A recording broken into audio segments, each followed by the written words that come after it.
I want to thank all of you for coming in from out of doors. I know the sacrifice you've made, because I did what every speaker fears he or she might do, which is looked into my little bag and realized I had not the presentation I wanted to make today, right now, but the one I'm going to make this evening.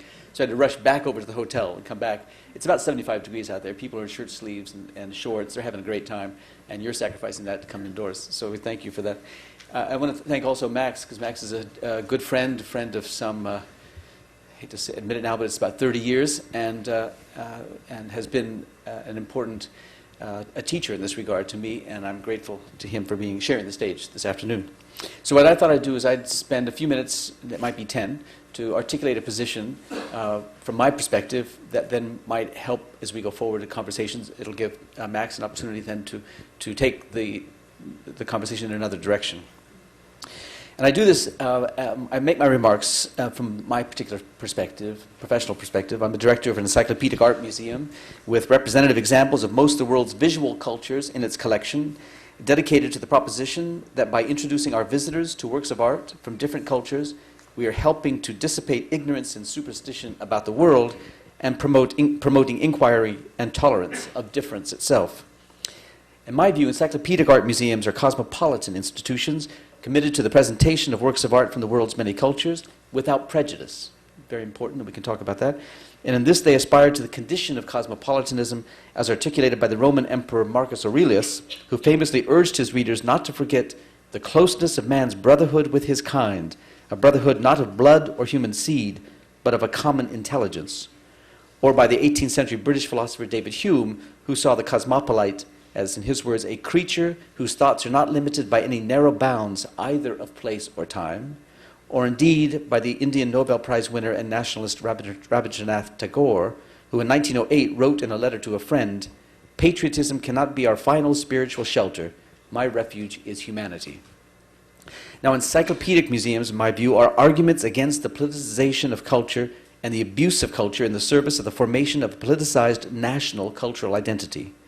Efforts to claim and police national cultural identity are political acts. They are what governments do, not what people do. And governments do this and argue about it and legislate it to confirm their place in power. Over the next few minutes, I will argue that such government action runs counter to the truth about culture, which is that it has never known political borders, has always been mixed and mongrel, made of stimulating contact with new, strange, and wonderful things. The political nationalization of culture promotes a false view of culture as fixed, essentialist, and national. And it is not only wrong, it is dangerous. It promotes a divisive view of the world focused on what distinguishes one group of people from another, rather than on what we hold in common as heirs to the diverse artistic legacy of all humankind. I argue that encyclopedic art museums are arguments against the misuse of culture and for the adoption of a cosmopolitan worldview in the service of exploring points of intersection between and overlaps of cultures and what binds us together as heirs to a common pluralistic artistic legacy. Let's begin with China. As recently as 2 years ago, the US government had not yet responded to the People's Republic of China 2005 request for import restrictions into this country on a broad range of objects made in China from the Paleolithic period to the Qing dynasty, or some 2 million years of human manufacture. Then on January 14, 2009, just days before the end of his presidency, and without public notice, George W. Bush accepted a modified Chinese request, and he agreed to prohibit the import of monumental sculpture and wall art at least 250 years old, and a broad range of categories of material dating from the Paleolithic period through the Tang dynasty of the 10th century. Now, just why President Bush responded as and when he did is not clear. It was the 30th anniversary of diplomatic relations between the two countries, and the US-Chinese relationship was, and of course still is, of the greatest importance to both nations. Diplomatic efforts were being made on multiple fronts. The US was seeking China's help in containing North Korea and arguing for China to reevaluate the renminbi. Pegged to the value of the weak dollar, the renminbi keeps Chinese exports artificially cheap. And the US was suspicious of China's reach into Africa, where China was trading aid and economic investments for political influence and access to much-needed raw materials. And the US wanted China to join the American-led campaign to isolate Iran as a state supporter of terrorism with nuclear ambitions. China, as you probably know, imports crude oil from Iran to feed its booming economy and has large investments in Iran's oil and gas sector, and it remains critical of other countries' attempt to isolate that country, Iran. The Chinese government's request to the U.S. was prompted by its pride in China's long and distinguished history and sense of injustice done at the hands of the British and the French during the Opium Wars of the 19th century. Then for the loss of much of its cultural property during the warlord years early in the 20th century, when great quantities of ancient Chinese art were sold overseas, and of course when the nationalist transfer of much of the imperial collection to Taiwan. That was the greatest loss of all. These instances mark moments of an imbalance of power when a weakened China suffered losses at the hands of stronger foreign governments.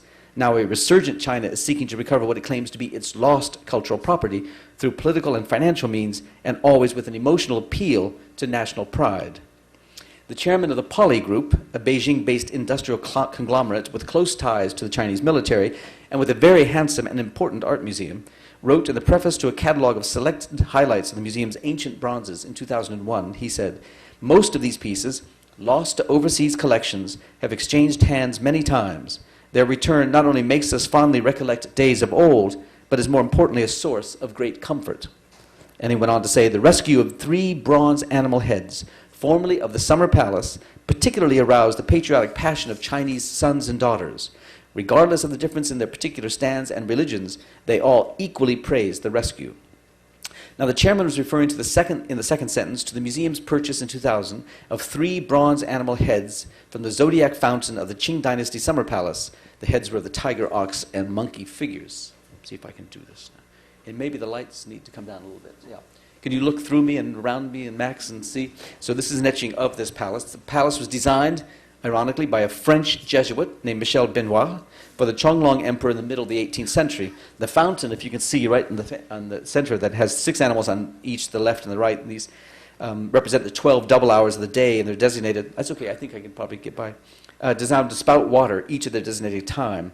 A century later, 1860, the Summer Palace was, that's okay, was looted and destroyed. There's enough bounce of light, I can certainly see what I'm doing if that helps to have the lights down. To date, 7 of the animal heads have been located. In 2003, the National Treasures Fund of China, which is a quasi-governmental group, purchased from a reported American collector the head of the pig figure. And the purchase was made with a $1 million donation from a man named Stanley Ho, who's a real estate and casino billionaire from Macau. 4 years later, Ho purchased from Sotheby's in Hong Kong the head of a boar, and he gave it to the Poly Museum. A year later, Christie's put up for auction 2 other bronze heads, animal heads from the Summer Palace. The rat and the rabbit. Can you see the rat and the rabbit there? They had belonged to the French designer Yves Saint Laurent and his partner Pierre Berger. The sale was condemned by the Chinese State Administration of Cultural Heritage as having, quote, damaged Chinese citizens' cultural rights. And a spokesman for the Chinese Foreign Ministry said that the 2 bronzes should be returned to China because they had been taken by invaders. And a Beijing lawyer seeking to block the sale, a man named Liu Yang, declared that, in his words, the Summer Palace, which was plundered and burned by Anglo-French Allied forces during the Second Opium War in 1860, is our nation's unhealed scar, still bleeding and aching. That Christie's and Pierre Berger would put them up for auction and refuse to return them to China deeply hurts our nation's feelings. So it's important when you hear these politicians and those speaking on behalf of the state use such language that personalizes their relationship to these objects and actually informs these objects with a personality themselves. The sale went ahead, and the successful bidder at $40 million was a man named Kai Ming Chao, who described himself as a collection advisor to the National Treasure Funds of China, an entity established under the administration of the China Foundation for the Development of Social Culture, and registered under the name of the Ministry of Culture for the purpose of repatriating what it describes as Chinese looted artifacts. He won the auction, but he refused to pay, saying that the bid was made, quote, on behalf of all the Chinese people, and that the sculptures should be returned.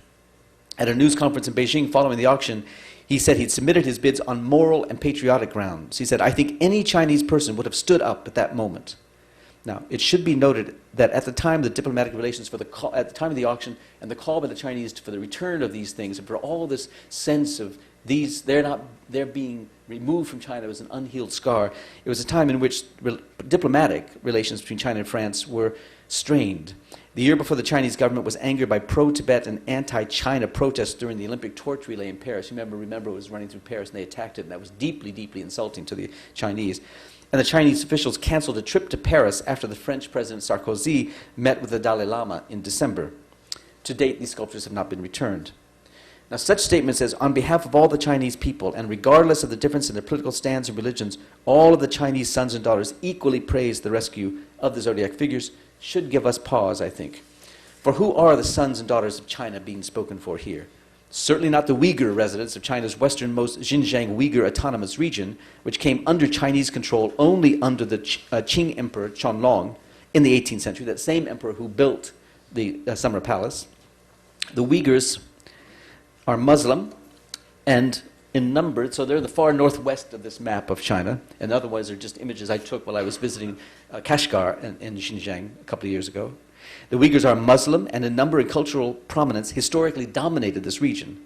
But since the rise of the People's Republic of China in 1949, the percentage of Han Chinese in Xinjiang has risen from 5% to 40%.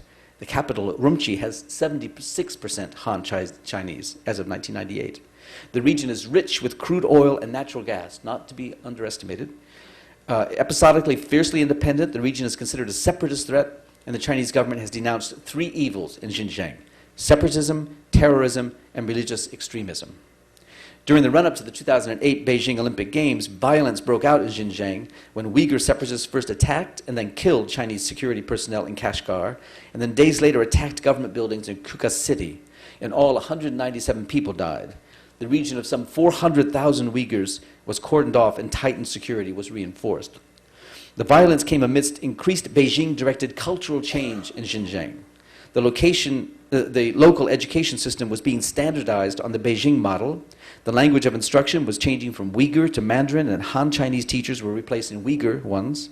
Authorities were organizing public burnings of Uyghur books, and traditional Uyghur customs such as religious weddings, burials, or pilgrimages to the tombs of local saints were being prohibited. In other words, the Han were coming in to claim that region of China for themselves, the Han being the dominant ethnic group and that which is identified with the predominant view of Chinese history.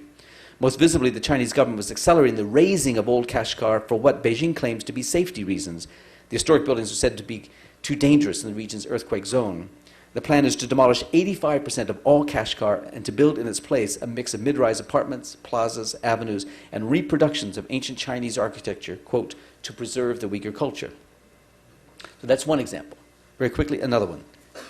Closer to home, perhaps, Italy. Whoops, that's the fighting between the Chinese and the Uyghurs. Okay. 9 years ago, the U.S. government entered into an agreement with the government of Italy to restrict the import into the U.S., much as the Chinese had done in the previous example, of antiquities that Italy claimed to be its national cultural property.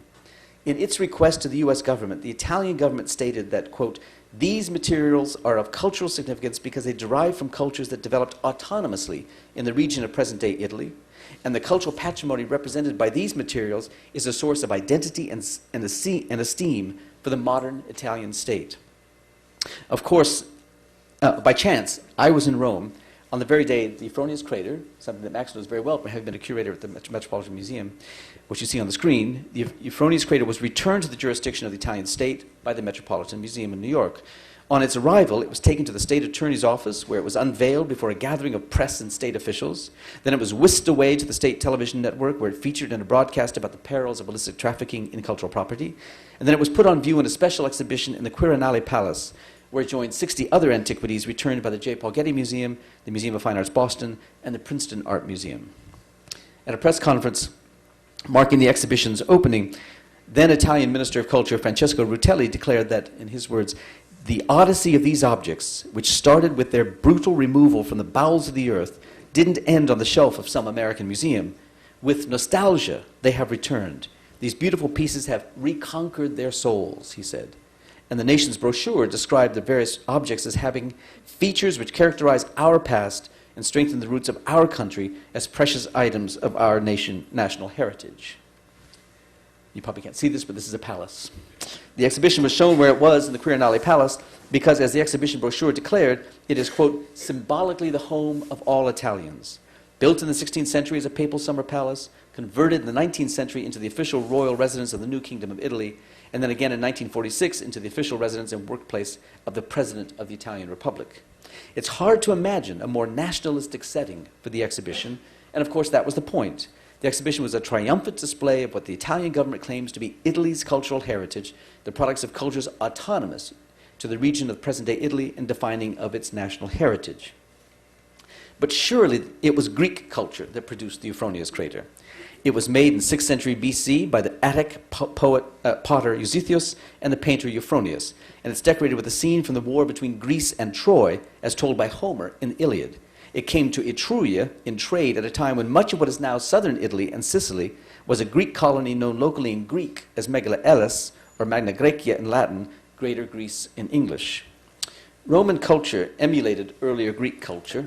These are two maps of the Roman Empire and the Greek Empire, and they more or less map one on another. The Roman Empire had assumed much of what had been the Greek Empire before it, from the western coast of what is today Turkey, to Egypt and west along North Africa to the eastern coast of Spain and the southern coast of France.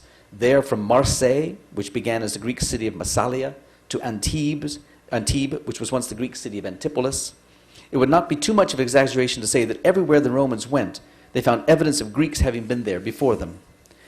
In a review of a new book on Rome's so-called Cultural Revolution, the Harvard classicist Emma Dench wrote, somewhat uncharitably, I think, Max, wrote, "As for Roman culture, that was a contradiction in terms. Roman art consisted almost entirely of thefts or copies of Greek masterpieces, while Roman literature was translated, generally rather badly, from Greek classics. Romans," she said, "located themselves in relation to the Greeks, and the dichotomy between Romans and Greeks didn't so much describe or prescribe behavior, talents, or tendencies, as assign roles in the management and manipulation of power. To claim that the cultures of early Roman inhabitants of what is today Italy were autonomous is to distort history for the sake of contemporary politics. It serves the nationalist interest of the present Italian government at the expense of our greater understanding of past sculptures." I argued, and I have just a couple more minutes, I argued in a recent book against the premise that modern nation states own the cultural remains of antiquity that lay within their borders simply because they are found there. I pointed out that those claims are motivated by nationalist politics intent on strengthening governmental claims of political legitimacy by appealing to racial, ethnic, and cultural pride. I argued instead that ownership is only a means of stewardship, a way of investing in the preservation of our common ancient heritage and encouraging broader access to it. But I am told that it's not our common ancient heritage, but the heritage of a particular people, or peoples often confused with nation states, which define and police cultural property on behalf of the people, often, as we've seen with the example of China, a particular subset of people, the ethnic and political elite of the nation. To claim common identity with the world's ancient past is, I am told, an act of imperialism or colonial oppression. And when I affirm the importance of encyclopedic museums as institutions dedicated to the dissipation of ignorance and superstition about the world and the tolerance of difference itself, I'm told that such museums are instruments of empire, evidence of colonial oppression, and the means of perpetuating Western hegemonic control over the world. But I argue that encyclopedic museums are the result of the Enlightenment, not empire, evidence of curiosity about the world. It is true, of course, that in the intervening years since the first encyclopedic museum opened its doors more than 250 years ago, the British Museum, specific museum collections have grown due to the imbalances of wealth and power, but this is not to say, as some critics do, that the collections were stolen from weaker countries, for overwhelmingly their collections were acquired legally on the terms that applied at the time, and their collections are still being built legally today. Some critics argue that that may be true, but the moral thing to do is to return at least some key objects to the nations that are requesting them. The Parthenon marbles to Greece, the Rosetta Stone and bust of Nefertiti to Egypt, and the Ishtar Gate to Iraq. And why? Because it is said they belong there, where they were made, and with the people who are said by virtue of living there now have the only legitimate claim of identification with them. I argue against using museum collections to redress historical imbalance of power. But more important, I argue that the Enlightenment principles that formed and still inform the work of encyclopedic museums offer the greatest promise for better understanding the truth about culture, that it has never known political borders, as I said. It's always been mongrel and hybrid, evidence of contact between peoples and their intertwined history. For encyclopedic museums aspire to the condition of cosmopolitanism as articulated by Diogenes when he said, when anyone ever asked him where he came from, he said, "I am a citizen of the world." Let me just skip to the end. Seeing history as one-sided, as the richer, more powerful nations only exploiting the poorer, less powerful ones, taking from them their cultural treasures and imposing upon them a false culture, as if culture was something so distinct and pure as ours and theirs that one could impose one upon another, is false and dangerous. As Edward Said wrote of the legacy of empire, he said, "It is so vast and yet so detailed as an experience with crucial cultural dimensions that we must speak of overlapping territories, intertwined histories common to men and women, whites and non-whites, dwellers in the metropolis and on the peripheries, past as well as present and future. These territories and histories can only be seen from the perspective of the whole of secular human history. We have got to find ways to work together as nations and museums to encourage a greater curiosity about the world and a broader access to the world's cultural legacy through the development of encyclopedic museums, museums dedicated to the presentation of the world's many cultures without prejudice. This can come about only through a softening of the legal regime that restricts such access and perpetuates a false view of culture as pure and fixed, one nation's and not another's, to be policed, defended, and in a way, if necessary, fought over. In this respect, we need to remember the words of the Indian economic journalist Sanjay Subramaniam, who has written, "A national culture that does not have the confidence to declare that, like all national cultures, it too is a hybrid, a crossroads, a mixture of elements derived from chance encounters and unforeseen consequences, can only take the path to xenophobia and cultural paranoia. We live in dangerous times, and the more we understand that we all have a stake in the preservation of the world's cultures as our common culture, that it is all of ours by dint of inheritance, of our being humans, individuals capable of surmounting the limitations of our national affiliations, to identify with and be inspired by any and all forms of cultural expression produced at any time in any part of the world, the better off we will be and the greater will be the prospects for a safer world." Thank you.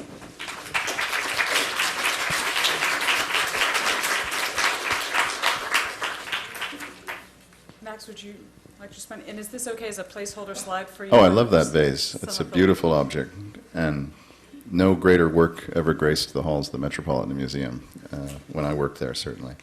Well, I want to thank you too, Liz, and probably for the invitation. It's a great pleasure to be here with your students and with other members of the university community and the public, and with an old friend. As Jim says, we go back an unconscionably long time, and we're graduate students at Harvard in the late 70s, and we took paths that were startlingly similar, as you point out. The divergence in our paths was simply within the field of art history and where we went as grad students and then as curator professionals. And I'll talk a little bit about that path on my part and how it brought me to think about the field of ancient art and today to work in that field as a director. I would start by saying I share Jim's worldview very much about the absurdities of overlays of cultural politics on the interpretation of objects. I think there is an enormous amount of fluff and silliness and boastfulness about how various people arrogate to themselves or to their nation a set of assumptions about the past. And you did a great job pillorying some people who have done that, people who are in positions of great authority, and others who simply make claims to that authority. I think the distinction in the way we see this issue maybe isn't so much about the intellectual underpinnings of what objects from antiquity might have in relevance to today. It's more cut and dry than that. It's who owns them, literally, legally. Where do they belong? And I'm not a fan of returning objects from afar or from before. I think the premise of so many of our great museums is, as Jim put it, the origins based on the British Museum model of, in the age of the Enlightenment, the creation of a safe place for conflicting ideas and for objects that tell stories that aren't actually a simple narrative. They are often stories of the convergence and divergence of style and forces and influences that violate a traditional art historical interpretation and paradigm, which is that there's progress or that we're going somewhere, when actually the creative act is often other than that. But I think the premise shouldn't be about retrenching and digging our heels in as we think about the future. It should be thinking more fluidly about the future, whereas I will dig my heels in about the past in many respects. I think objects that were acquired in the course of the 19th century and early 20th century are where they should remain for the most part, and there might be simple examples where that might be other than that case, but by and large the chaos that would ensue in the world if we were to begin saying let's return the Ishtar gate, the Pergamon altar, the Parthenon marbles, the world would immediately and intrinsically become a very confusing and problematic place. What I think about is more today? Where do we go from here? And in the case of the experience I had professionally after finishing my doctorate was to go to the Metropolitan Museum and be the Roman curator, and hearing Jim recite all the ways in which Hellenists have a dim view of the history of ancient Italy is something I've lived with for my whole career. But it was precisely for that reason that being at the Metropolitan Museum at the time that the Euphronius crater was on prominent display and the ascendant virtues of Greece were the story of the Metropolitan that led me to excavate the basement of the Met. And in the 1980s, I brought 100 or so works out of storage from the Met that had been in storage precisely because of the Philhellene vantage point and perspective of the curatorial staff there from the 1920s until the 1980s. And in the course of doing that, I developed an appreciation for the origins of many of the works that had been in the basement of the Met for generations, and a real interest in learning more, not just about the Met's collections and, of course, the origins of these particular objects, but also museologically how we had all come to acquire these objects over time. And it led me to be a visiting professor at the University of Rome, and in that period I began to work more closely and directly with Italian colleagues who were, for the most part, archaeologists, art historians, professors in the university system and the Ministry of Culture, who saw their role not nationalistically. They had absolutely no interest in being political pawns, but in the understanding scientifically of the history of the ancient world and the ways in which objects had stories to tell about the past and objects which had intrinsic interest in themselves. So this in turn brought me to think about other basements, not just the Metropolitan's basement. And I went on to become a museum director in 1987 at Emory University, and left the Met to begin work as an administrator, as we are called at times, and set about doing several exhibitions that were in effect excavating other museum basements. And we did shows from the British Museum, the Musée du Louvre, the National Museum in Rome, the Archaeological Museum in Syracuse in Sicily, the Egyptian Museum in Turin, the Museo Antropologico in Mexico City.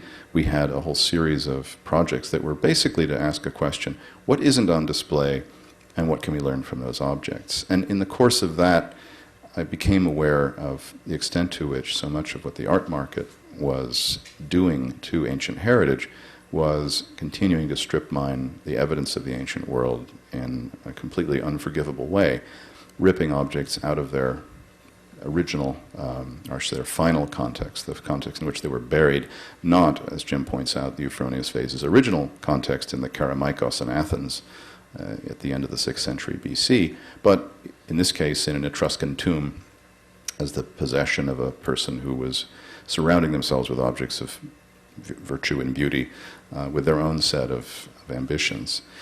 But there's no question that the curiosity and interest in acquiring works of art, beautiful works of art from antiquity, was fueling very much the continued destruction of contexts, of ancient contexts, albeit not original context in some respects, but the final resting place of objects. And the layer of understanding of how the vase behind us might have been understood had it been excavated in the context of other objects would have provided some interest, not, as I say, correlative to its intended function in being thrown as a pot in 515 BC, but instead how it functioned in another ancient context. And the concern I grew to have was that museums were playing a role in furthering this destruction simply by virtue of the fact that we weren't asking any questions about where works of art came from. We weren't looking for evidence that they hadn't been illegally excavated. And by not asking that question, we were in effect fomenting the trade. So it led me to a position that wasn't deeply popular, certainly among a lot of my colleagues, which was to forfend the acquisition of objects which had not passed muster with what we today conventionally return to as the year 1970, the year the UNESCO adopted a set of guidelines that was to prohibit the illicit trade in antiquities. And I started to develop a way of thinking about the circulation of ancient objects, which was not predicated on ownership, but on stewardship, and on borrowing, on long-term loans, and on thinking about how these objects when acquired from authorities that had excavated them, had more to teach us than objects that were purchased from the art market. Today, at the Indianapolis Museum of Art, we have 3 Roman portraits on display on the 3rd floor, which were excavated in the course of the 1840s, and they were discovered, in effect, by chance in a vineyard outside of the Via Appia in Rome, in a tomb that was built in the year 10, AD 10. And we know that from inscriptions that were found in the tomb. And it was hardly a scientific excavation. There were no such animals in the 19th century up to a certain point. They were excavations that led people to discover things. And the degree to which they preserved the evidence made objects more interesting in terms of evaluation of their context. In this particular case, the 3 portrait busts are beautiful examples of Roman portrait sculpture from the course of the 1st century AD that, had they ended up on the art market, would have today been standing on pedestals under plexiglass vitrines in museums, much as they are today, but would have been gravely misunderstood. Because without the evidence of that tomb, the Columbarium II of the Vigna Codini, we wouldn't know that they in fact had been slaves, and slaves of the first imperial family of the Emperor Augustus and Livia, who went about building a tomb, selling niches as shares in a corporation. And every family member of these freed slaves, or liberti, the freedmen, could buy and sell shares in the niches of this tomb, almost as if they were buying and selling property above ground. And over the course of the life of this tomb, over the 100 and some years of its active use, different people would put different portraits and niches and cinerary urns in and out. And so what we learn from all of this is these 3 faces that look at us, these 3 human beings who were commemorated in portraiture, are people who had an aspiration to present themselves in the guise of the emperor or of some noble figure, but were themselves, in fact, probably Greek accountants. That was the ultimate victory, of course, Jim, was that these nasty Romans who conquered Greece and destroyed its heritage went about building a culture, yes, in representation of Greece. But they ended up hiring on as basically indentured servants, the Greek accountants, doctors, and lawyers to become the fuel of Roman society. And these 3 individuals that we see portrayed so naturalistically in carved objects of the 1st century AD were people who aspired to look like their masters. And they did such a convincing job that if these again were to have ended up on the art market, we wouldn't know that they in fact had been people who were successful in manumission and then successfully had either themselves or their successors buying shares in this corporation and putting them niches together and having this place to commemorate the deceased. All of which is to say we're better off having the context around these busts than not. And so I'm a big proponent of working closely with archaeological authorities overseas to elicit from them long-term loans of objects which are excavated as scientifically as possible, whereby we can receive the information about them that enriches our understanding of those works beyond a purely aesthetic understanding or a purely stylistic understanding to a contextual one. And I'm a fetishist like Jim. I love objects. I love the beauty of the objects that we care for at the Art Museum, but I also love the information that can make the appreciation of them better for everyone and have a deeper understanding of exactly what Jim is pushing us towards, which is a more nuanced appreciation of how hybridized and how mongrel, to use his word, culture and cultural history is. I just happen to take the perspective that although there are governments we like and governments we dislike, natural resources and cultural artifacts are in every country but our own considered to be under the sway of national law. And so we're unique in the Western world, and in fact unique in most countries in the world, in not having cultural policy that affirms the legitimacy of national ownership of cultural heritage. And I'm not saying that that's a good or bad thing. That's the way it is, and it's something that makes us a unique entity in regards to cultural heritage. But most of the rest of the world takes a different perspective. As they do about the oil under their ground, they think of the culture under their ground as national property. For me, that's a reality to cope with. It's not something I celebrate or embrace. I don't celebrate the automatic and empty nationalism of the claims that Jim recited from foreign countries. I think those are as empty as other claims. But in the end, I think the prevailing possibilities for us educationally are richer if we collaborate with potential lending authorities to send their works to us on loan. In the case of these Roman portrait busts, they'll be here in Indianapolis for 2 years minimum. We hope longer if the ministry will accede to the renewal of the loan. And what I'd like to send in exchange is not money, but expertise. So I'd like to think about ways in which museums can collaborate with peer institutions and merchant and ministries of cultures overseas by sending one form of barter for another. In the case of the Italian ministry, we're working on developing some technological support for mobile computing applications for how to experience archaeological sites by use of mobile tools. And to me, the experience of an archaeological site or an open archaeological site like the Roman Forum is better if you have access to mobile tools. So we have this potential partnership that will go forward with Italy on that front. And we'll be announcing shortly that we're making endeavors in China and in India that will start to make connections of the same type. So finishing up, I guess Jim and I are absolutely on the same page about 95% of these issues, about the hollow claims of the present, about the past, about the artificiality of sanctions and borders that are put around objects that inherently should be universal in their appreciation and understanding, or that may be very specific in their appreciation and understanding, but can be used as fulcrums for cultural awareness and learning.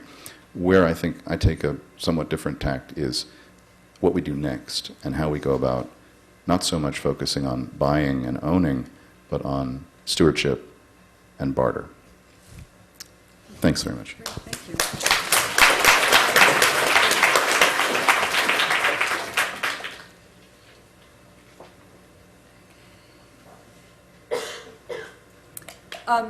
We'll lead off with a question that kind of takes some of these general stances and explores what the implications are for how objects are actually displayed and mounted in museums. So Justin, do you want to lead this one?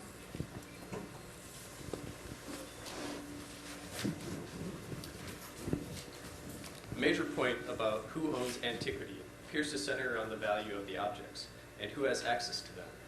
How do encyclopedic museums help visitors see the interrelatedness of cultures? How can museums help visitors access the knowledge that these objects hold regarding their connection to the human story, especially given that art museums tend to segment them by cultural areas? Yeah, Justin, thank you. It's a very important question to ask. I think that the first thing that encyclopedic museums do that other museums don't, that are not encyclopedics, of course, bring into their collection or bring into exhibition either way works of art from different parts of the world and different times of our history.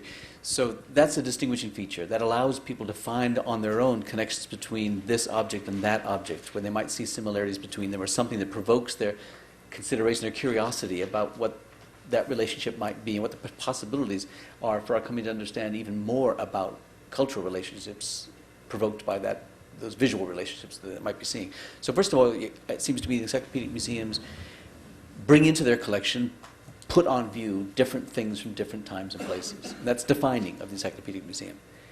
Then it gets more complicated. Because then we could say, if one wanted to be absolutely ideological about it, we'd make sure that the visitor couldn't miss the point. That they would be forced to see, as we understand it ourselves, as curators of that collection, the relationship between this and that, as if that were all there was to point out about these objects. Because we recognize, for all of us who deal with objects, that objects are multivalent. They don't just have one means of significance. They don't have one just meaning, just one meaning, that meaning being a cultural relationship. They've got all kinds of meanings about the glories of beauty, the extraordinary character of manufacture, the history of use, all kinds of meanings. So to isolate one at the expense of the others, to complicate one, or to complicate the others by focusing on the one, is not necessarily to the advantage of the visitor's experience of the multivalent issues in engaging with individual works of art. But one does take into account some things, and we talked a bit about it at lunch. It's my view anyway, and people could have different views on this, but it's my view that one of the great glories of our museum culture is that people wander as they wish, are attracted to things that catch their eye, draw their attention. They come to some understanding with that through the assistance of the museum authorities, that is, those of us who have audio guides, have catalogs, have handheld devices, have labels on walls, some bits of information that might just help them get somewhere with relationship to this object, but we don't examine them on this. We don't test them on the way in, and don't test them on the way out. They're allowed to exercise individual agency and wander as they wish and make sense of it as they can. But we need to provide them some skeleton of support, it seems to me, in the process. And at the very least, and maybe even at the very most, what we should do is to install these things in some general chronological way, because people like that kind of architecture, that something comes before this. You know, as I said at lunch, we are born, grow old, and die. We have a sense ourselves of time passing, and so that's important. Not to suggest in any way that with the passing of time things get better. I don't know about your life, but in my life that hasn't been the case, so that I know that it's not necessarily true in every chronological instance. But to emphasize that there is just this passing of time. And the other thing, the cultural areas, geographic as more than cultural really, so that we install things by geography. We have Asia, we have Africa, we have Europe, we have America, and then sometimes we isolate that within chronology, so that we might have ancient America distinct from, post-colonial America, modern America. That allows them to understand what's the relationship of these things, not just in time, but also in place. We don't make much of that. We are vulnerable to just what I'm trying to argue against, though. I recognize that, to essentializing that this is distinctly this culture and not shared with that culture because it's in this room and not in that room. So then we have to mix it up by offering ways to free themselves of these geographic constraints. And that is in a number of ways. Special exhibitions is one way, where you can bring objects together around certain themes. It might not be shown in your permanent collection that way.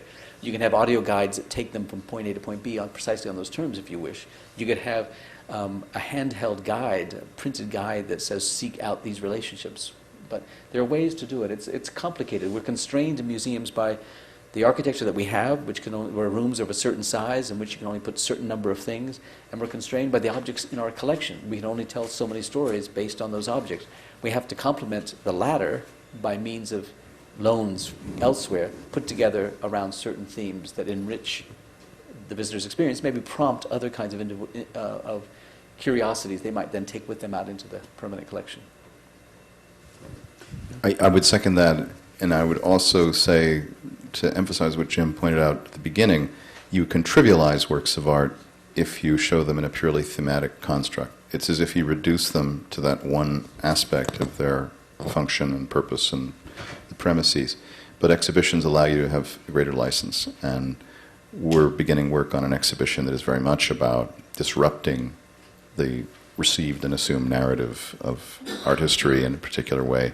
Those are exciting because so much of what the human quest for in learning is to harmonize and rationalize, and so much of the history of culture upends that and is a function of perspectives and crossing of boundaries and borders that really enriches our better appreciation, understanding of how mixed up the human experiment is. So. Any follow-up questions?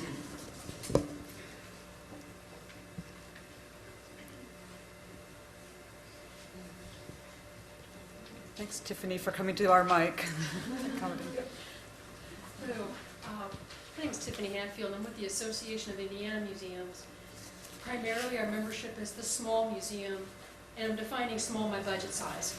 Could be all volunteer, primarily history museum, any number of collections that interpret any part of that region, that county, that portion of the town, that township, depending on what their collecting scope is. As I'm listening to what you're saying, do you have some suggestions, because this is encyclopedic maybe in its own very small geographic sense, and I don't know if it's nationalist as much as it is very much pride of place, even though it's a smaller place. Just curious if you have some observations to that form of interpretation, and where perhaps lending stewardship questions that you're bringing up can take place, because we can then spread that word out through our programming and our publications and so on. Thank you. Thank you. I think that's also a very, very, not only good question, but a very important point to make, which is not every museum's alike in the first instance, not in its size or what it intends to do, or the story it tells, collections it has.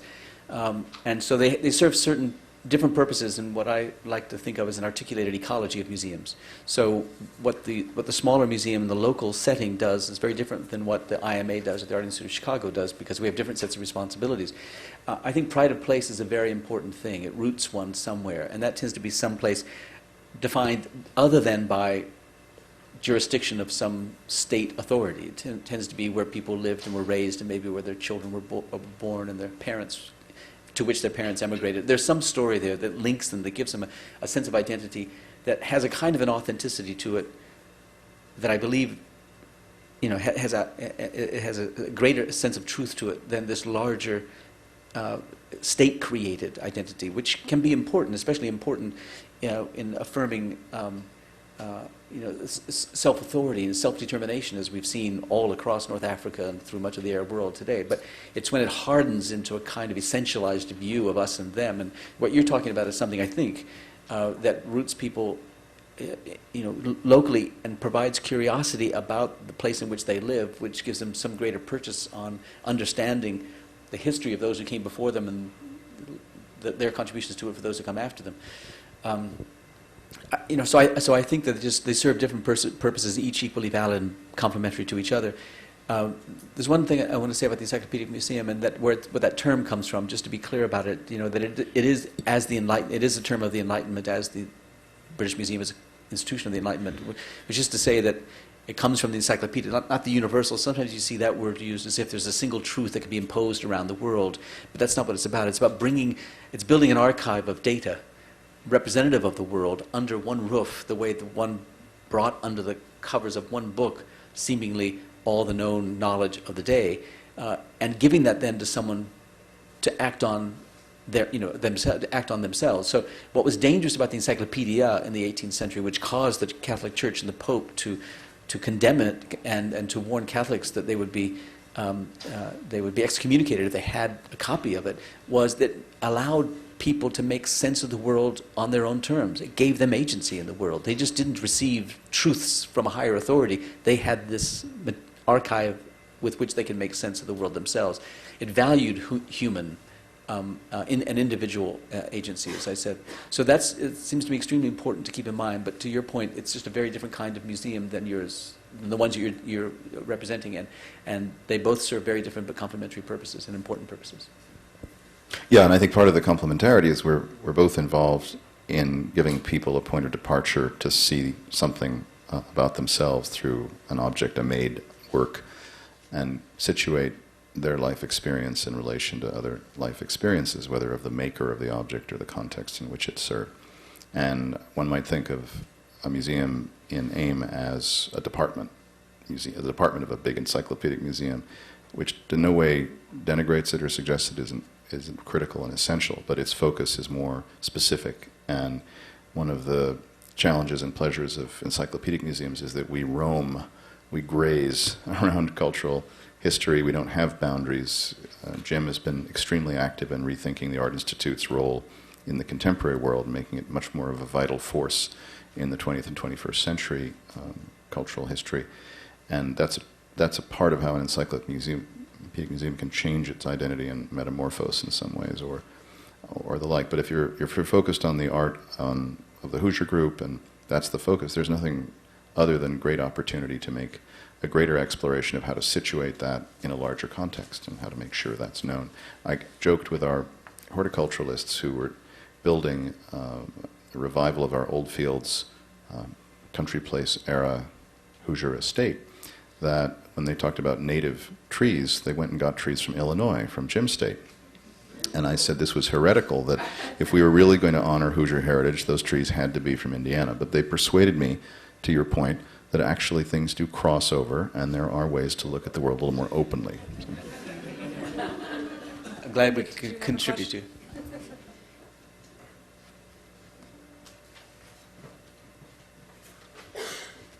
Thank you. I'm Linda Duke, and I work at the Indianapolis Museum of Art. I've been trying to decide in the course of this discussion why your use of the term superstition sort of stuck in my mind. You used it a couple of times, Dr. Cuno, to talk about what an encyclopedic multicultural museum could help banish. And I guess I'd just love to hear either of you reflect on the ways in which the kind of reductive science culture of the modern West that grew out of the Enlightenment became a kind of imperial force itself, and really has reduced to the sort of epithet of superstition a lot of ways of knowing the world that were more local, more holistic, ways of relating to nature, ways of finding meaning in the material world.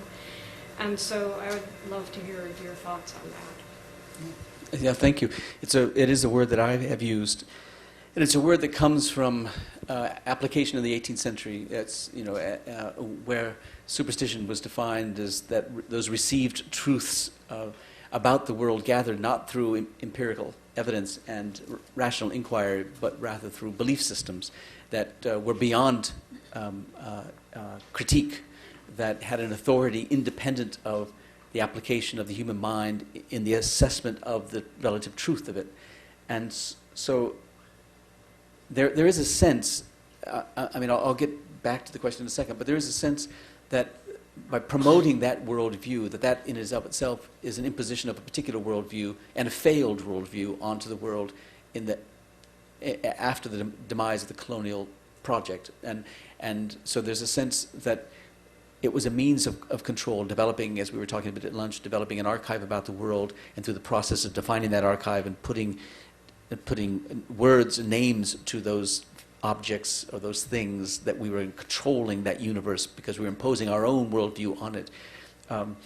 There's a big debate, as you probably know better than I, in post-colonial literature about that very fact. And one side of it, written by, this is thinking about about Indians whether in India or in the diaspora, tremendous debate about this, and some on one side saying that post-colonial side, especially those for the subaltern, representing the subaltern group, are saying that this is as you said, an imposition of colonial oppression, a kind of a framework of address to the world that is not respectful of the local traditions, and that is imposed to control those local traditions and diminish them.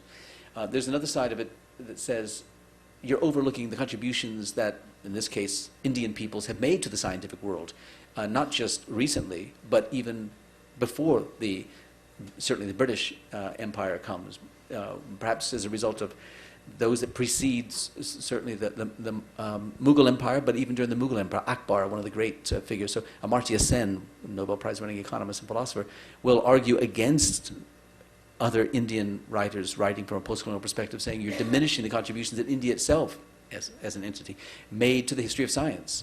Or if one wanted to get from that into the Arab worlds, in which, of course, from what I know about the integer zero, it was extremely important to go from India through the Arab worlds, make its way to the Mediterranean. So I just don't think it's helpful to perpetuate a kind of false dichotomy between West rational, East irrational, between which I'm not saying you're doing, but some people do. And I think what you're asking is a very important question. How can the museum that is in the context, the culture in which most of us live and think, and is built on a certain discipline-based structure, how can it embrace and encourage other means of address that are not rational, that are based on intuition or based on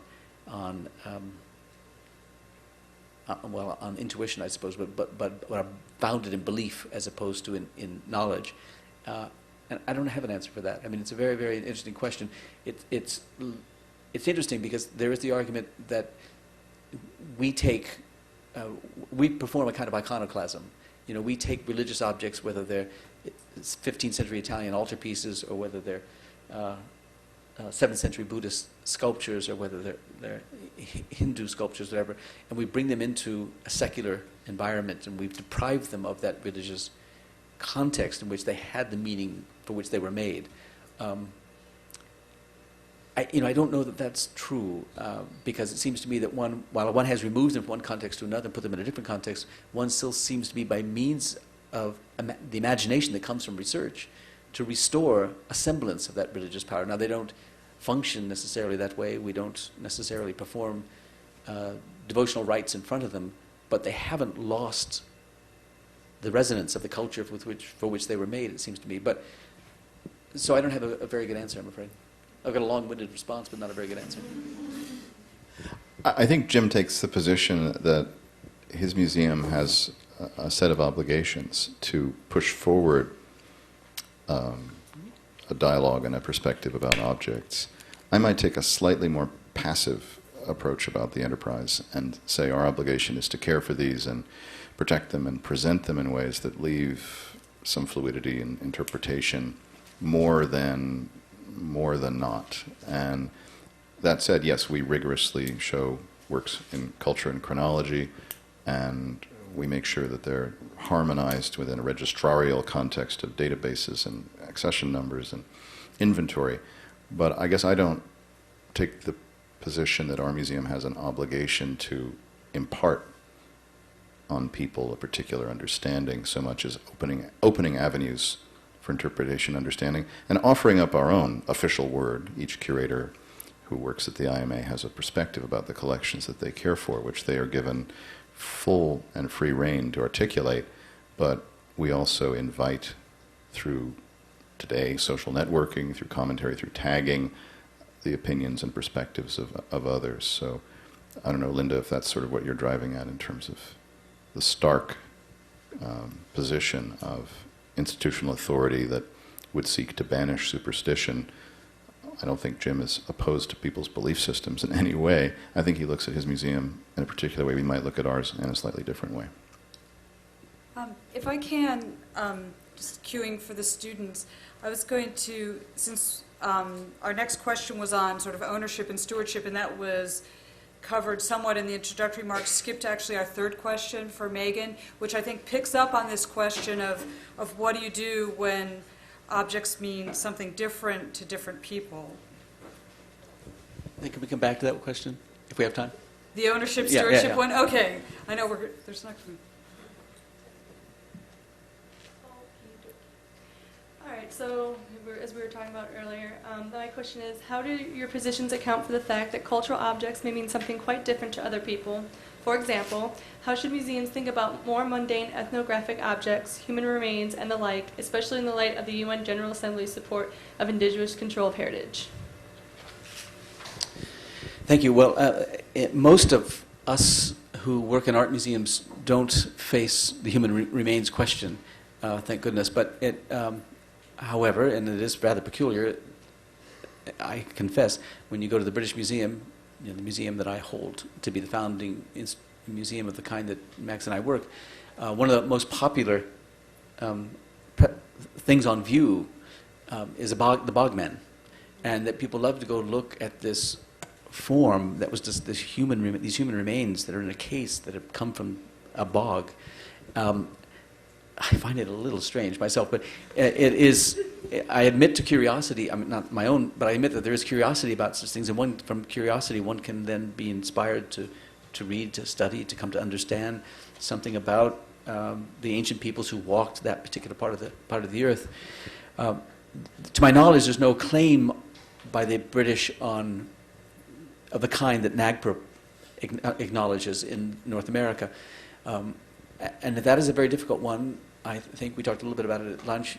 You probably all know what that means, and so I needn't repeat it. But where it's complicated, I think, in a couple of respects, is on one hand, one of the reasons that we acknowledged the rights of Native peoples to human remains which can be shown to be of their tribe, shall we say, their peoples, has to be in great part because of what we did to those peoples, right? I mean, I don't think we can say that we simply thought it was a good scientific idea or it was a nice thing to do. I think it's born of the historical context in which we dislocated these people, we effectively annihilated so many of these people, and we deprived them, we moved them out, right? We were the conquering figures, not we, but those who moved them out were, and we represent them, even if we're not heirs, even if we're immigrants, our families come from someplace else, we represent that those conquering people who deprived the native peoples of their lands, their health, their culture, their identity, and we isolated them. So born of that,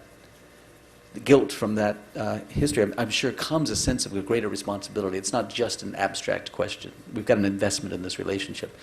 So where it comes down to where it's most problematic, as we talked about at lunch, and you probably all know this one instance, but there are many of them. There's a wonderful book by a man named Brown, Michael Brown, teaches at Williams College, and it's called like Who Owns Culture, I think, like most of these books are called. And it's about looking at these claims. He's a historian, anthropologist, and historian of Native Americans. It's claim on that can't be resolved by legal means. And so the Kennewick Command is a case in which a body was found that was very exciting in the Northwest, in the state of Washington, I think. Body was found of great importance to scientists because it had held promise for helping them and us, therefore, understand more about the human occupation and the chronology of human occupation of this continent. And so they wanted to keep it, to study it, and the Kennewick peoples decided that this was actually an ancestor of theirs, and therefore they wanted to take it into their custody to rebury. And scientists said there's no evidence that this body is of your people. There simply can't. They said, we believe it to be the case. And they said, well, there's no evidence, scientific evidence. Show me the scientific evidence. They said, we don't have to. We believe it to be the case. So when science and belief come into conflict, it's pretty difficult to resolve the issues. And as I said, I don't have to. Fortunately, I'm not, at least on those terms, with human remains involved in that. But it must be a very, very difficult conversation to have. Same boat, no way to improve on that response. Okay. And yet you've recently had a NAGPRA visit, didn't you? I mean, thinking about this not just in human remains, but sacred objects, just the fundamental multivalence, and how does a museum negotiate other people's claims to a different set of meanings and associations? Well, in the case of when we're visited by any people that is either potentially claimant to objects in our collection of Native American material, we follow the letter and spirit of the North American Graves Protection Repatriation Act, which is that you have an interview, you have an opportunity for a claim to be filed. We haven't had any claims filed on any of the collection.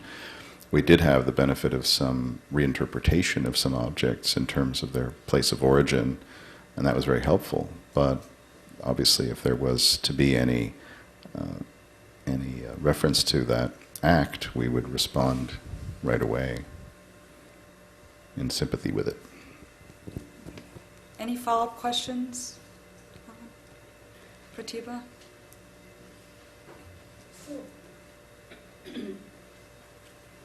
I must say that even though these are preserved for knowledge and to remove ignorance, when I see objects of Indian origin in the British Museum, which has been the inspiration for encyclopedic museums, I have a very different reaction than when I see the Indian objects in the Art Institute of Chicago. Because of our history, because of the colonial powers that took things by force out of the country. For example, the Kohinoor diamond that sits in England, and it was the biggest and the most famous diamond that came from India. So, what I guess there are two things here that I want to talk about. One is that the history does have an effect on the person who's looking at the objects, and so it's very hard to just say this is increasing knowledge for other people. Well, it could do the same thing from India as well, right? And the other thing is that they do mean different. So when I see the statue of Saraswati or Ganesh in the Art Institute of Chicago, where I don't have an emotional reaction, I still don't see the meaning that Ganesh would have in India or Saraswati would have in India. The second thing is and I don't know the answer to this, but I'm assuming that most of these encyclopedic museums are in the West. And so, yes, when do the people whose culture is being viewed in the West get the benefit of gaining from these. Some of the best pieces, I mean, I've seen a lot of museums in India and I've seen them here, and some of those pieces just aren't there in India of this quality. Now, I don't have the knowledge you have, Jim, and you may have seen some, but you know, for the common person, a lay person like me, I don't see them. I see them all here. But I also see that 1 billion people can't come over here to see it. So what would be the answer? Where would, if you were going to do this in the non-Western world, I can see in the Middle East, I mean, you probably wouldn't have an encyclopedic museum in the present conditions. But where else could it be so it would be more accessible to people whose artifacts are sitting here? Well, thank you, Pratibha, because that gets to the crux of the matter, and I'll sort of wind my way to it in the following way. You know, as we were talking again at lunch and using the Indian example as an example about the complexity of the history of empire. It's on the first instance that empire wasn't the invention of the British, that India had empires before the British of so-called indigenous origin or imposed from Central Asia by way of the Mughals. So there hasn't been a moment when there hasn't been an empire someplace in the subcontinent. So it's important to begin to unpack, as I like to say, the complications of this notion of empire. Another part of that is, which is so interesting and ultimately damning, in my view, about the British, is that it is the British as ultimately as imperialists, but before that as colonists, and before that with the East Indian Company merchant rulers. It was they who founded the very institutions that are now the basis of Indian national cultural identity. It is they who established the Archaeological Survey of India. It's they who established the foundations of what then Nehru would open to be the National Museum in Delhi. It was they who established the universities that then would become the major universities, historic universities anyway, of India.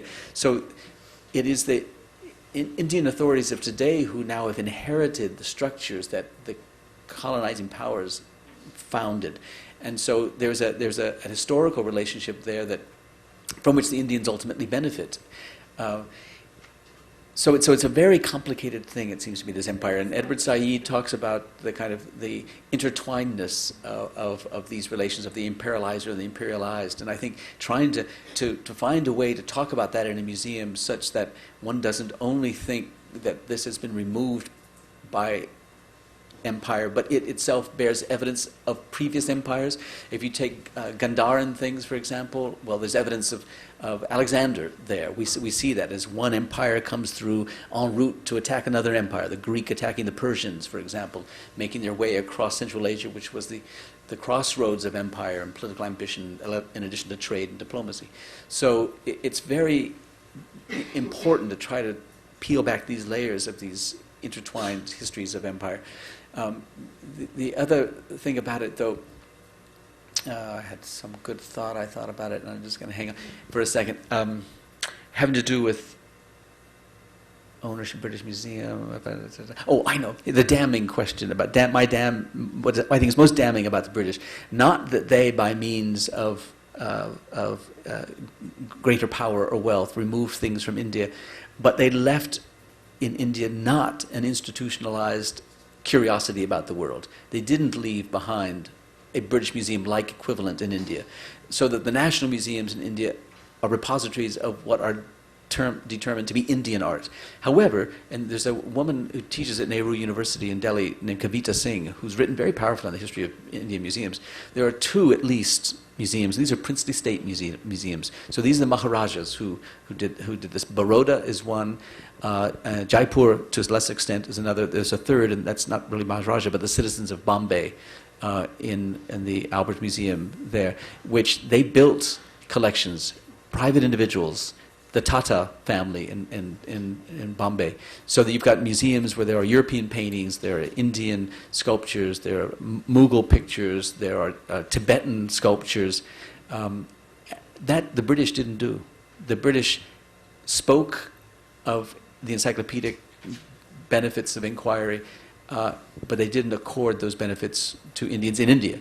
They educated Indians who came to England, but they didn't do it in India. So I think that's the that's what empire is about. You know, that's the, not according respect for those whom you rule, but Yeah, another example, of course, in the Ottoman example is Topkapi in Istanbul, and the way it's not entirely an encyclopedic collection, but it's a collection that ranges beyond the inheritance of Anatolia and has avowedly a story to tell that is more global, more encyclopedic. Of course, today in the United Arab Emirates, there's a concerted effort to begin to build museums that are so-called encyclopedic, and it's ironic that it's happening there in a part of the world where there is a dearth of an ability to study the history of the Arab people and their achievements. So much emphasis is being placed on Western museums and Western collections. We're doing an Islamic survey at the IMA in a bit, and are eager to understand how some of the reciprocity that we talk about with potential partnerships in China, India, Italy might extend themselves also to parts of the Islamic world.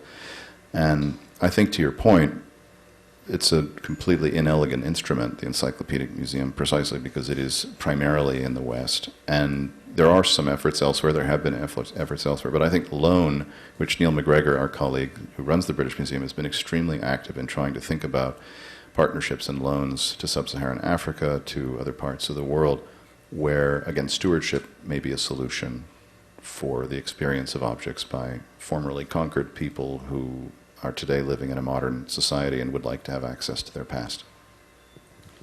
Can I just go back one thing? And to get back to that question of ownership and stewardship, you know, it is the case that the next stage of the life of the Encyclopedic Museum is about sharing collections, not building collections. And that is, as Max has argued, you know, through loans, not ownership. I take a slightly different view. I mean, I believe that to be absolutely the case. I take a slightly different view in the sense that ownership is, in my view, a means of stewardship, because it does bring into the public domain something held privately. And the reason you bring it into the public domain, there's two, typically. One is preservation and one is access. And so for those nation states who have retentionist laws that require that works of antiquities found within the jurisdiction of the state have to remain in the state as state property, they pile up. And Italy is an example of this, in which they're not increasing access to this material. Their form of stewardship is to prevent greater access. I mean, the consequences of their stewardship, not the purpose of their stewardship, but the consequences of stewardship is to prevent greater access. Now, discrete loans to the IMA or to the Getty or to the Metropolitan Museum or the Art Institute of Chicago, wherever that might be, of brief duration, is a gesture of some great importance. I want to say it's not a gesture of generosity, but it's a generation of acceptance of obligation, given the stewardship responsibilities they have having this material. And what the Italian people need the Italian government needs to understand is they have a sense of responsibility to share broadly. I mean, these things should be in Delhi, right? They should be in Mumbai. They should be in Beijing. They shouldn't just be in North America, where in exchange for these loans, there's a reciprocity. There's a reciprocity of expertise or conservation or money in some cases. So I think, you know, our conversations with these nation states, Italy being only one of them, is that we need to have a frank, direct conversation about the benefits of sharing this material that our colleague Felipe Montebello describes as being in museums engorged with this material, as he likes to say, is to share it, not the matter of ownership. I understand that there's a psychological dimension to ownership that I don't share, but I recognize that it exists in the world, and it can be a block between, you know, people. But if we can find a way to share, to provide better access for all the reasons of understanding I said, but it's also, in my view, to encourage the sense that we've got a common responsibility for the preservation of this material. If it's not my material, if it's only somebody else's material, you know, frankly, I don't feel the same obligation. If they're not providing me access to it, it's their responsibility. So why, other than the goodness of my heart, am I concerned about the preservation of that material? I'm concerned about it because I consider it to be mine as well, not in matters of ownership, but just in matters of inheritance as a human being, you know, walking this earth in this great experiment called humanity. But I'd like to close with a question that our students are profoundly interested in, as you might imagine, which is absolutely about future directions, very much speaking to how we take these impulses and actually implement them. So Claire, would you finish? Sure. So I believe you both began to address this a little bit, but especially in your book, you talked a lot about the clear gap between what is legally required of museums and what is argued to be a moral or ethical response to contested cultural heritage. So how can museums serve as leaders in establishing standards that go beyond the law? And what kinds of structure or platform for greater international cooperation between museums might be more effective in adjudicating cultural property disputes and promoting a more collaborative approach to the care, display, and research of these objects? I think Max will probably have a clearer sense of this than I, but my sense is that we have the very least, we have the law to accept, and that is that we don't have evidence that something's been removed from the place in which it was likely discovered, that if it wasn't exported legally, we simply can't hold clear title to that, we can't acquire it. Whether that's a date that precedes 1970 or succeeds 1970, the legal regime is the regime we've accepted as the one within which we must work. So the law determines what we do and cannot do. In addition to the law, because sometimes ownership can't be determined, and so we can't, there's a gray area.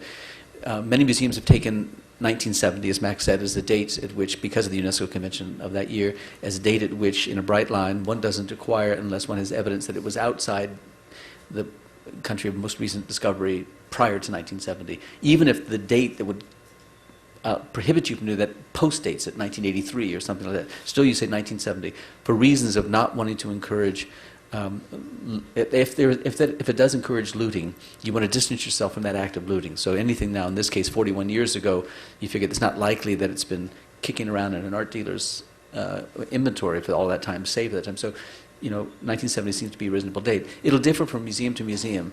And why do people do that, and why might they do more than that? Well, they do more than that because typically it's to their advantage to do more than that. I mean, it's the same way nations might do that. The Parthenon marbles might go back to Athens if it's in Britain's best interest that they go back to Athens, and they'll determine what that best interest is. The Getty Museum is just one example. A few years ago revised its acquisition policy and chose 1970, as you know. They did that not only because they thought it was right to do it, but it was also to their benefit to do that, in my view. It was right for the Getty to do that because the Getty was deeply involved in the Mediterranean basin and elsewhere with state authorities in conservation, not excavation, but preservation of excavations, in education and in exhibition collaboration. So they had more at stake than other museums. Choosing 1970 deepened a sense of trust between the Getty Museum and the national authorities with which they were working, with whom they were working, and that led to more profitable projects for the Getty. That, and a deeper trusting relationship that could lead to yet more things. So that was the right thing to do. And I think that's why one does those, as it were, extra legal things, which sounds like illegal things, but I don't mean extra legal. Does things more than the law requires you to do, because it's going to be to your benefit, to your mission as an institution, and to the people you serve, so that it brings loans to the IMA, for example, for the people who come to the IMA to confront and to come in contact with. So, yeah. I guess out of a conviction that the future exchange and circulation of cultural objects will be dependent on a variety of forms of law and practice, such as the memoranda of understanding that Jim mentioned, I sought the creation of a task force, which is now in place, jointly chaired by me and by the past president of the Archaeological Institute of America, and we have had 2 meetings so far. And it's been really the first time that professional archaeologists, most of them working in universities, who have permits to excavate around the world, have sat down with museum leaders to try to think about our collective obligation in cultural heritage. And we've had in our second meeting, which was just a few weeks ago in New York, we came to some agreements which haven't been made public, but they're kind of exciting, about future collaboration between the AIA and the Association of Art Museum Directors. And I think they presage future collaboration in the promotion of the exchange of objects, the exchange of information, access to excavated material, and a collective will to do our best to prevent illicit excavation, but also to shine a light on the value of context. And my hope is that that effort jointly with the archaeological community and the museum community can lead to some international understanding that will, in the end, lead to the greater circulation of works of art, greater respect for cultural heritage, and a greater understanding of our collective obligation. Any final follow-up questions? Well, please join me then in thanking our speakers for sharing their wisdom and experience.